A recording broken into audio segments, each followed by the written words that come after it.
Hello students, आज हम अपना नया टॉपिक स्टार्ट करने जा रहे हैं, सीरीज और पैरेलल कॉम्बिनेशन। हम ये भी देखेंगे कि what is the advantage of parallel combination over series combination. Series combination के क्या क्या डिसएडवांटेजेस हैं, कैरेक्टरिस्टिक्स क्या हैं, ऐसे ही पैरेलल कॉम्बिनेशन के बारे में भी देखेंगे।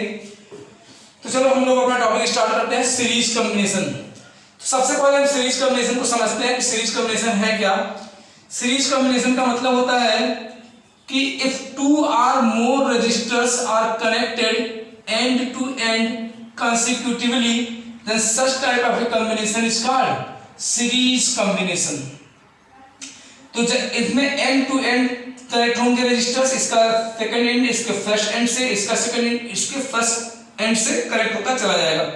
तो इस तरह के कॉम्बिनेशन को हम बोलते हैं series combination. Let three resistors of resistances R1, R2 and R3 are connected in series। तो भाई अब ये सीरीज में ये कनेक्ट हो गए हैं। अब इनको हमें इसमें करंट फ्लो कराने के लिए भाई क्या चाहिए, पोटेंशियल डिफरेंस। आपको बताया गया था जब तक पोटेंशियल में डिफरेंस नहीं होगा करंट फ्लो नहीं होंगे। तुमको पता है कि करंट कहां से कहां फ्लो करता है, हाई पोटेंशियल से लो पोटेंशियल की तरफ, that is just opposite to the direction of flow of electron. तो हमने क्या किया, इस एंड ए और एंड बी को बैटरी के पॉजिटिव और नेगेटिव टर्मिनल से जोड़ दिया, और बैटरी जो पोटेंशियल डिफरेंस प्रोवाइड कर रहा है उसको हम बोल रहे हैं वी। हम देखेंगे कि इसमें सर्किट का रिजल्टेंट रेजिस्टेंस यानी इक्विवेलेंट रेजिस्टेंस कितना आएगा, इसको हमें कैलकुलेट करना है। तो उसको कैलकुलेट करने से पहले तो कुछ कैरेक्टरिस्टिक्स समझते हैं कि क्या क्या कैरेक्टरिस्टिक्स होती हैं सीरीज कॉम्बिनेशन की। तो जैसे ही आप बैटरी के पॉजिटिव और नेगेटिव टर्मिनल से इसको जोड़ोगे, बैटरी के पॉजिटिव टर्मिनल से करंट निकलेगा, ये करंट यहां आया और यही करंट यहां भी पहुंचा, यानी R1 में जो करंट जा रहा है वो I। ये करंट आगे बढ़ेगा, यहां पे आया I2, I करंट यहां भी वही करंट यहां भी फ्लो कर रहा है R2 में। सेम करंट I इस रेजिस्टेंस R3 में भी फ्लो कर रहा है। तो यहां पे आप देख रहे हो कि सीरीज कॉम्बिनेशन में सारे रजिस्टर्स के थ्रू करंट की वैल्यू क्या है, सेम है। तो पहला कैरेक्टरिस्टिक क्या है, same amount of current will flow through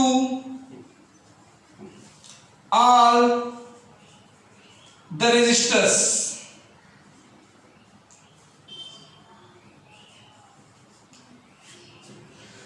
दूसरी चीज क्या है कि भाई पहला कैरेक्टरिस्टिक आपको मान मिल गया कि same amount of current will flow through all the resistors. दूसरी बात इसमें क्या है खास बात कि सारे रेजिस्टर्स के एंड के क्रॉस जो पोटेंशियल डिफरेंस होगा वो डिफरेंट होगा। कैसे कि भाई पहला रेजिस्टेंस जो है वो है R1 में करंट कितना जा रहा है I। तो ओम्स लॉ के हिसाब से पोटेंशियल डिफरेंस V1 क्या होगा, V = IR। तो यहां V1 कर दो तो IR1 हो गया। दूसरा रेजिस्टर है आपका R2, इसमें भी करंट कितना फ्लो कर रहा है, I करंट ही फ्लो कर रहा है। तो यहां पे पोटेंशियल डिफरेंस क्या होगा, IR2। तीसरा रेजिस्टर है R3 जिसका रेजिस्टेंस R3 है, इसमें भी करंट कितना फ्लो कर रहा है I। तो यहां पे पोटेंशियल डिफरेंस क्या होगा, IR3। इसका मतलब है कि हर रेजिस्टर्स में करंट की वैल्यू क्या है, डिफरेंट है। क्या है, डिफरेंट है। सॉरी, हर रेजिस्टर में पोटेंशियल डिफरेंस क्या हो रहा है, डिफरेंट हो रहा है। क्यों हो रहा है, क्योंकि सारे रेजिस्टर्स के रेजिस्टेंसेस क्या हैं, डिफरेंट हैं। तो कभी कभी तुमसे क्वेश्चन पूछा भी जाता है कि भाई सारे सीरीज कॉम्बिनेशन में हर रेजिस्टर्स के अक्रॉस पोटेंशियल डिफरेंस डिफरेंट क्यों होता है। डिफरेंट क्यों होता है, क्योंकि सारे रेजिस्टर्स के रेजिस्टेंस क्या है, डिफरेंट है, बट करंट की वैल्यू क्या है, सेम है। तो इसका मतलब ये है, आपको समझ में आ गया होगा कि हर रजिस्टर के अक्रॉस जो पोटेंशियल डिफरेंस है वो डिफरेंट है। यहाँ पे जो पोटेंशियल डिफरेंस है उसको हमने V1 कहा, R2 के अक्रॉस पोटेंशियल डिफरेंस जो है उसको हमने V2 कहा, R3 के अक्रॉस जो पोटेंशियल डिफरेंस है उसको हमने V3 कर दिया। तो पहला तो समझ में आ गया, same current will flow through all the resistor. दूसरा कैरेक्टरिस्टिक क्या है, potential difference across each resistor will be different। हर रेजिस्टर्स के अक्रॉस जो पोटेंशियल डिफरेंस होगा वो डिफरेंट होगा। क्यों होगा, यहां मैंने आपको एक्सप्लेन करके दिखा भी दिया। तो ये दो कैरेक्टरिस्टिक्स है सीरीज कॉम्बिनेशन की। तीसरी खास बात क्या है, तीसरी बात इसमें ये है, समझने वाली बात है यहाँ पे।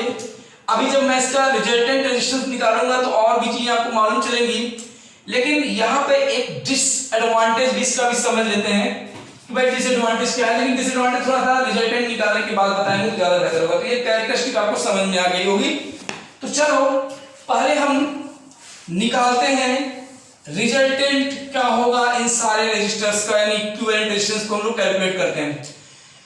तो भाई सपोज कर लो टोटल रेजिस्टेंस, जिसको हम लोग इक्विवेलेंट रेजिस्टेंस भी बोलेंगे, total resistance of series combination को हम बोल दे रहे हैं आरएस। क्या बोल दे रहे हैं, आरएस। अब अगर पूरे सर्किट का इक्विवेलेंट रेजिस्टेंस आरएस है तो जरा बताओ पोटेंशियल डिफरेंस बैटरी कितना प्रोवाइड कर रही है, V। करंट कितना दे रही है बैटरी, I। तो ओम्स लॉ से V = IR होता है, तो IRS कहां से जा रहा है, ओम्स लॉ से। फिर V1 की वैल्यू मैंने यहां बगल में निकाल के दिखाया था, करंट I रेजिस्टेंस R1 तो IR1। V2 कितना होगा, करंट I जा रहा है, रेजिस्टेंस R2 है तो IR2। V3 की वैल्यू क्या होगी, IR3। ये बात आपको समझ में आ गई होगी। अब एक बात बताओ, जो पोटेंशियल डिफरेंस यहाँ पे बैटरी द्वारा प्रोवाइड किया जा रहा है वही पोटेंशियल डिफरेंस यहाँ पे जाकर के डिवाइड हो गया है अलग अलग रेजिस्टेंस की वजह से। तो इसका मतलब सारे रेजिस्टेंस के अक्रॉस जो पोटेंशियल डिफरेंस है उन सबका सम बैटरी के द्वारा प्रोवाइड किए गए पोटेंशियल डिफरेंस के बराबर होगा, यानी V = V1 + V2 + V3 होगा। तो V = V1 + V2 + V3 कर दो।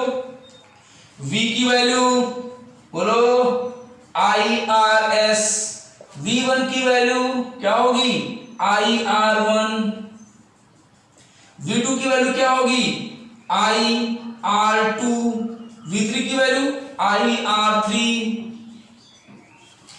तो IRS = इन तीनों टर्म में से I कॉमन दिख रहा है तो I को बाहर निकालो, तो R1 + R2 + R3, I से I कैंसिल, तो RS = क्या आ गया, R1 + R2 + R3। इसका मतलब इसके नीचे आप बोल सकते हो, लिख सकते हो द टोटल रेजिस्टेंस या इक्विवेलेंट रेजिस्टेंस और फिर resultant resistance of the series combination is equal to the sum of individual resistances. यानी जितने भी रेजिस्टेंसेस जुड़े हुए हैं सीरीज में सब के रेजिस्टेंस को जोड़ लो तो हमारे सर्किट का पूरा रेजिस्टेंस आपको मालूम चल जाएगा। अब हम जरा पैरेलल कॉम्बिनेशन की बात करते हैं, पैरेलल कॉम्बिनेशन का भी रिजल्टेंट निकालते हैं। पैरेलल कॉम्बिनेशन की कुछ बातें यहाँ पे लिखी हुई हैं, इसको समझ लीजिए। पहली चीज तो ये है कि भाई यहाँ पे ध्यान दो, बैटरी ने मान लो I करंट दिया, पहले समझते हैं पैरेलल कॉम्बिनेशन को, समझ लो क्या होता है। If 2 or more resistors are connected between the same 2 points, if 2 or more resistors are connected between the same 2 points, then such type of a combination is called parallel combination। तो बहुत सारे जो है रेजिस्टर्स होंगे 2 point के बीच में जुड़े हुए हैं, तो ऐसे रेजिस्टेंस क्या कहलाएंगे कि पैरेलल में जुड़े हुए हैं। यानी सारे रेजिस्टर्स के एक एंड एक पॉइंट पे और दूसरे एंड दूसरे पॉइंट पे जुड़े हुए हैं यहाँ पे। अभी क्या होगा भाई, बैटरी ने मान लो बैटरी ने करंट दिया I, अब I करंट यहाँ पहुंचा, जैसे इस जंक्शन पे करंट पहुंचा, इसको 3 रास्ते दिखाई दे दिए, तो मान लिया जाए इसमें I1 करंट गया, इसमें मान लो I2 करंट फ्लो हो रहा है, इसमें मान लो I3 करंट फ्लो हो रहा है। अभी क्या होगा कि भाई सपोज कर लो 3 रेजिस्टर्स हैं, इनके रेजिस्टेंसेस क्या है, इसका R1 रेजिस्टेंस है, इसका R2 है, इसका R3 है। अभी क्या होगा भाई, इसका इसमें I1 करंट जा रहा है, इसमें रेजिस्टेंस R1 है, यानी I1 × R1 करोगे तो क्या आएगा भाई। अब यहाँ पे समझिएगा, यहाँ पे पोटेंशियल डिफरेंस क्या होगा, इसका मेन पॉइंट पहले यहाँ समझ लेते हैं। In parallel combination potential difference across each resistors will be same and it is equal to the potential difference provided by the cell or battery। यानी यहाँ पे जो पोटेंशियल डिफरेंस आएगा वो भी V होगा, यहाँ पे जो आएगा यह भी V होगा, और यहाँ पे जो आएगा यह भी V होगा। सिंपल सी बात है भाई, समझो। अगर तुम्हारे कमरे में 4 बल्ब लगे हुए हैं तो चारों बल्ब क्या है भाई, चारों बल्ब अगर लगे हुए हैं तो चारों बल्ब इक्वल तरीके से ग्लो कर रहे होंगे ना। ऐसा नहीं कोई धीरे जल रहा है कोई तेज जल रहा है। क्यों? क्योंकि सब पर पोटेंशियल डिफरेंस सेम है। क्यों? क्योंकि तुम्हारे घरों में जो वायरिंग होती है वो पैरेलल में होती है, सीरीज में नहीं। वायरिंग किसमें होती है? पैरेलल में होती है। तो पैरेलल कॉम्बिनेशन की यही खूबसूरती है कि सारे रेजिस्टर्स के अक्रॉस जो पोटेंशियल डिफरेंस होगा वो सेम होगा। अब वो किसके इक्वल होगा? बैटरी द्वारा प्रोवाइड किए गए पोटेंशियल डिफरेंस, यानी बैटरी अगर 220 वोल्ट दे रहा है तो 220 इसको भी मिलेगा, 220 इसको भी मिलेगा और 220 इसको भी मिलेगा, और ये सारे अप्लायंसेस प्रॉपर्ली वर्क करेंगे। अब हम जरा देखते हैं कि भाई इसका रिजल्टेंट कैसे निकाला जाए। तो if total resistance of parallel combination is equal to RP, इसको हम आरपी बोल दे रहे हैं। तो अब जरा देखो कि भाई बैटरी करंट दे रहा है आई, एक प्रोवाइड कर रहा है पोटेंशियल डिफरेंस V, तो भाई I इक्वल टू क्या होता है? V by R. भाई ओम्स लॉ से देख लो V इक्वल टू क्या होता है? I R, तो I इक्वल टू क्या हो जाएगा? V by R. तो I करंट दे रहा था, पोटेंशियल डिफरेंस V था, और टोटल रेजिस्टेंस जो है उन्हें आरपी बोला है, तो आर के जगह पे आरपी लिख दो। अब potential difference across resistance R1, तो V, अब यहां देखो इसमें I1 करंट जा रही है, तो बताओ I1 की वैल्यू क्या हो जाएगी? I1 की वैल्यू कितनी होगी भाई? V पोटेंशियल डिफरेंस सेम ही है, रेजिस्टेंस है R1, तो V बाई R1। इसमें I2 करंट जा रहा है, तो बोलो I2 की वैल्यू कितनी होगी? V बाई R से V बाई R2, क्योंकि रेजिस्टेंस है R2। इसमें I3 करंट फ्लो हो रही है, तो I3 की वैल्यू कितनी हो जाएगी? V बाई R3, V सब जगह सेम होगा। अब एक बात बताओ मुझे कि जो करंट बैटरी ने दिया वही करंट यहां से I1, यहां से I2 और यहां से I3, ये वापस तीनों यहां मिलकर के B पॉइंट पे I बना लिए आपस में, I1 plus I2 plus I3 वापस मिल गए और I बना लिए। बैटरी ने जितना करंट दिया था उतना करंट वापस इसने ले लिया। तो अभी क्या है इसका मतलब, ये जो I है यही 3 पार्ट I1, I2 और I3 में डिवाइड हुआ था, यानी सारे करंट को जोड़ लो तो करंट जो बैटरी दे रहा है उसके बराबर होगा। तो I की वैल्यू कितनी दिख रही है? V upon RP। I1 की value V by R1, I2 की value V by R2, I3 की वैल्यू V बाई R3। तो V upon RP is equal to V common ले लो, तो 1 by R1 plus 1 by R2 plus 1 by R3, V से V cut गया, तो यहां से हमें क्या मिल गया? 1 by RP is equal to 1 by R1 plus 1 by R2 plus 1 by R3। अब जरा अगर ध्यान से देखो तो पैरेलल कॉम्बिनेशन में जो रिजल्टेंट आया उसका मतलब क्या है? तो इन parallel combination the reciprocal of total resistance is equal to the sum of the reciprocals of individual resistances। अब अगर तुमको मैं एग्जांपल एक दूं, अगर मान लो R1 की वैल्यू 1 ओम है, R2 की वैल्यू है 2 ओम और R3 की वैल्यू है 3 ओम। अगर ये तीनों सीरीज में जुड़े होते तो टोटल रेजिस्टेंस कितना होता? R1 plus R2 plus R3 यानी 6 ओम हो जाता। लेकिन अगर यही तीनों पैरेलल में जुड़े होते तो फार्मूला ये लगाओगे, तो 1 upon RP is equal to 1 by 1 plus 1 by 2 plus 1 by 3, LCM over 6, तो यहाँ 6 आएगा, 2 3 जा 3 2 जा, यानी 1 upon RP is equal to 6 3 9 यानी 11 बाई 6। तो RP की वैल्यू क्या हो जाएगी? 6 बाई 11 यानी 0.5 ओम के करीब आएगा। तो जरा देखो पैरेलल कॉम्बिनेशन की सबसे खूबसूरत बात क्या दिख रही है? जो सबसे कम रेजिस्टेंस था उससे भी कम हो गया टोटल रेजिस्टेंस सर्किट का। मतलब पैरेलल में जैसे जैसे अप्लायंस आप बढ़ाते जाओगे सर्किट का रेजिस्टेंस कम होता चला जाएगा, और सीरीज में क्या था? सारे रेजिस्टेंस जुड़ करके सर्किट का टोटल रेजिस्टेंस बढ़ा रहे थे। और जब रेजिस्टेंस बढ़ेगा तो करंट की वैल्यू सर्किट में कम हो जाएगी, और जब रेजिस्टेंस घटता जाएगा पैरेलल में तो करंट की वैल्यू बढ़ती जाएगी। तो ये तो हमने सीरीज और पैरेलल कॉम्बिनेशन देख लिया। तो जरा एडवांटेज ऑफ पैरेलल कॉम्बिनेशन आपसे पूछ सकता है, क्या होता है एडवांटेज या कैरेक्टरिस्टिक पैरेलल कॉम्बिनेशन का। तो पहला एडवांटेज आप देख लो characteristic, in parallel combination potential difference across each resistors will be same. दूसरा है, देख के आप नोट भी कर लेना कॉपी कर, लेकिन दूसरा, if one component fails then working of other components are not affected. अगर इन R1 R2 R3 की जगह पे आप बल्ब ले लो, मान लो R1 और R2 और R3 की जगह पे हमने कोई बल्ब ले लिया, क्या ध्यान से देखो, मान लो यहां पे हमने एक बल्ब लगा दिया, यहां पे भी हमने एक बल्ब लगा दिया, यहां पे भी हमने एक बल्ब लगा दिया। तो भाई अगर ये वाला बल्ब फ्यूज हो जाए तो क्या ये दोनों बल्ब नहीं जलेंगे? आपके घर में 3 बल्ब लगे हुए हैं कमरे में, अगर एक बल्ब फ्यूज जाए तो बाकी 2 जलते होंगे ना, क्योंकि वायरिंग आपके घर में पैरेलल नहीं होती है। तो इसका मतलब अगर ये बल्ब फ्यूज हो गया तो I1 करंट नहीं फ्लो करेगा, लेकिन I2 और I3 इन दोनों में तो जा रहा है करंट ना, तो यानी ये दोनों फ्लो करेंगे, ये दोनों जलते रहेंगे। ये बात समझ में आ गई। वैसे ही अगर ये फ्यूज हो जाए तो ये दोनों जलेंगे, ये फ्यूज हो जाए तो ये दोनों जलेंगे।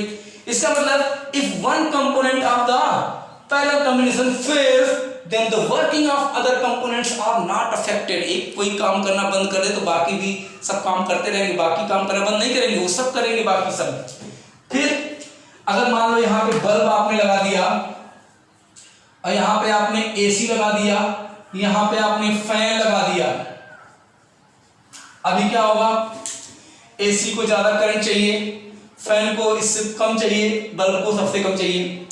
तो अब जितना करंट चाहिए बल्ब को उतना ही करंट इसमें जाएगा, जितना करंट एसी को चाहिए, ज्यादा करंट चाहिए तो ज्यादा करंट चला जाएगा इसमें, फैन को थोड़ा कम चाहिए एसी से तो इसमें थोड़ा कम करंट जाएगा। तो इसका मतलब है सबसे बढ़िया चीज क्या है, थर्ड पॉइंट देखो, each appliances get proper current depending on its resistance. तो रेजिस्टेंस के आधार पर जितना करंट जिस अप्लायंस को चाहिए उतना ही करंट उसमें जाएगी। ये सबसे अच्छी बात है, ये बात तो समझ में आ गई। तो ये 3 थे जो है पैरेलल कॉम्बिनेशन के लिए कैरेक्टरिस्टिक या फिर एडवांटेज बोल दो। एक क्वेश्चन पूछता है भाई, डिसएडवांटेज ऑफ सीरीज कॉम्बिनेशन। अगर कोई तुमसे पूछे तो क्या बोलोगे? एक बात बताओ, सीरीज कॉम्बिनेशन में सारे रेजिस्टर्स में करंट सेम ही जा रहा था, अगर हम इनको हटा करके यहां पे भी बल्ब लगा दें, चलो एक बल्ब यहां जोड़ दिया, इनको भी हटाओ और यहां पे भी बल्ब लगाओ और इनको भी हटा करके यहां भी बल्ब लगा दें। अब एक बात बताओ, करंट यहां सब में जगह आई जा रही थी, अगर ये बल्ब फ्यूज हो जाए तो क्या ये दोनों बल्ब जलेंगे? बिल्कुल नहीं जलेंगे। इसका मतलब है सीरीज कॉम्बिनेशन का पहला एडवांटेज, डिसएडवांटेज क्या है, if one component of series combination fails to work then the working of other components will be affected. यानी अगर सीरीज कॉम्बिनेशन में कोई भी एक कंपोनेंट वर्क करना बंद कर दे तो बाकी भी वर्क करना बंद कर देंगे। क्यों? क्योंकि सर्किट ही ब्रेक हो जाएगा वहां पे। जैसे ये फ्यूज हुआ, सर्किट ब्रेक हो गई, मैंने बताया ना, अगर झालर में कोई एक बल्ब फ्यूज है तो बाकी सारे बल्ब जलना बंद हो जाते हैं। तो इलेक्ट्रिशियन क्या करता है, उस बल्ब को फोड़ करके तार को जोड़ देता है, सर्किट कंप्लीट हो जाती है और बाकी सारे बल्ब जलने लगते हैं। तो सीरीज कॉम्बिनेशन का पहला डिसएडवांटेज क्या लिखोगे कि if one component of the series combination fails to work then the working of other components will be affected. दूसरा, भाई सीरीज कॉम्बिनेशन में सेम करंट सब में फ्लो हो रहा था ना, अगर आपने यहां बल्ब लगा दिया हो और यहां पे एसी लगा दिया और यहां पे आपने फैन लगा दिया, अब क्या होगा? तो क्या बल्ब, एसी और फैन को तीनों को सेम अमाउंट में ही करंट चाहिए? नहीं ना, सबको अलग अलग अमाउंट में करंट चाहिए होता है। इनको ज्यादा चाहिए, इनको थोड़ा कम चाहिए, इनको बहुत कम चाहिए। तो इसका मतलब it is impractical to connect a bulb, AC and fan in series combination because why, यानी it is not possible to connect a bulb, AC and fan in series because they need different amount of current to work properly. They need different amount of current to work properly. तो ये disadvantage हो गया। अगर disadvantage पूछेगा तो ये 2 point लिख देना आप। पहला क्या बोला? If one component of series combination fails, then the working of other component will be affected. दूसरा मैंने क्या बोला कि it is not possible to connect a bulb and AC in series because they need different amount of current to work properly. अब आपसे एक और question इसमें पूछ सकता है, बहुत ज्यादा बोर्ड में पूछता है कि what is the advantage of parallel combination over series combination. तो अब इन दोनों को मिला लो, अब मिला के बोल दो। कैसे बोलोगे, कैसे बोलोगे आप बोलना, पहली चीज क्या बोलोगे, in parallel combination if one component fails to work then the working of other components will not be affected, but in series combination if one component fails to work then the working of other component will be affected। पहला हो गया। दूसरा क्या हो गया, in series combination it is impractical, it is not possible to connect bulb and AC because they need different amount of current to work properly, but in parallel combination we can connect a bulb AC। okay, तो ये आप बोल देंगे advantage of parallel combination और series combination. I think आपको समझ में आ गया होगा। आप वीडियो ढंग से देखिएगा, ये चैप्टर आपके लिए बहुत इंपॉर्टेंट है। अगर आप सीरीज और पैरेलल कॉम्बिनेशन को ढंग से नहीं समझेंगे तो न्यूमेरिकल नहीं लगा पाएंगे, और बोर्ड में हर साल इसके न्यूमेरिकल आते हैं और आते ही रहेंगे। याद रखना बहुत इंपॉर्टेंट है। Thank you.